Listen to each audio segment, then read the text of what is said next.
Hello friends, நம்ம இன்றைக்கி என்ன பார்க்க போகிறோம்னா பாவக்காய் பொரியல் செய்வது எப்படின்னு பார்க்க போகிறோம். ஆல்ரெடி நாங்கள் நறுக்கி வச்சுருந்த பாவக்காய் வாங்க ஃப்ரெண்ட்ஸ், வடக்கல்ல ஒன்று வைப்போம். எண்ணெய் ஊற்றிக்கலாம்.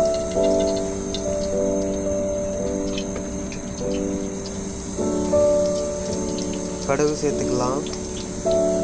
கடலைப்பருப்பு, கருவேப்பிலை கொஞ்சம் போட்டுக்கலாம்.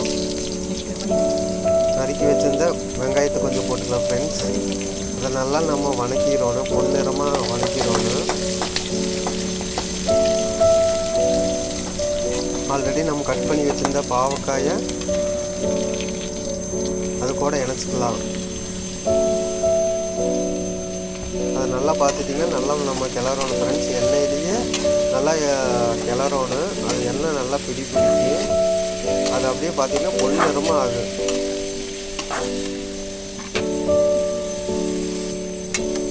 அது வெந்துட்டு இருக்கு ஃப்ரெண்ட்ஸ். அதுக்குள்ளே ஒரு சின்ன சைடிஷ் ஒன்று நம்ம பண்ணிடலாம். அதுதான் நமக்கு குடல் சொல்லுவோம்.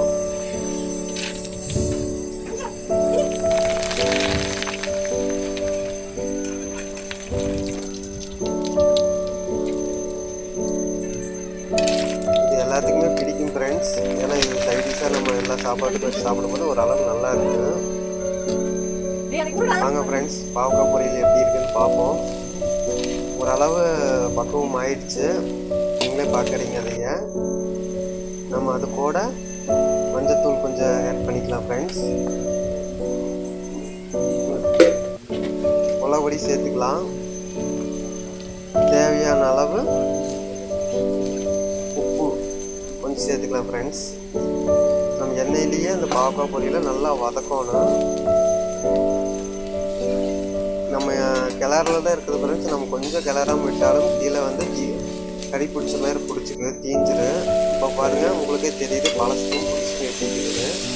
ஓரளவு நல்லா பொன்னிறமாக ஆயிடுச்சு ஃப்ரெண்ட்ஸ். கூட கொத்தமல்லி கொஞ்சம் போட்டுக்கலாம். நம்மளுக்கு தேவையான பாவக்காய் பொரியல் ரெடி ஆகிடுச்சு. நம்ம வெறும் சாப்பாட்டில் வச்சு சாப்பிட்டாலும் நல்லா டேஸ்ட்டாக இருக்குது. நீங்கள் வீட்டில் செஞ்சு பாருங்கள் ஃப்ரெண்ட்ஸ்.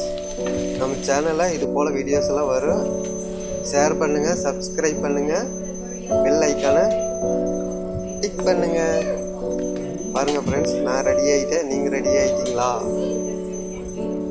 வாங்க ஃப்ரெண்ட்ஸ், சாப்பிடலாம்.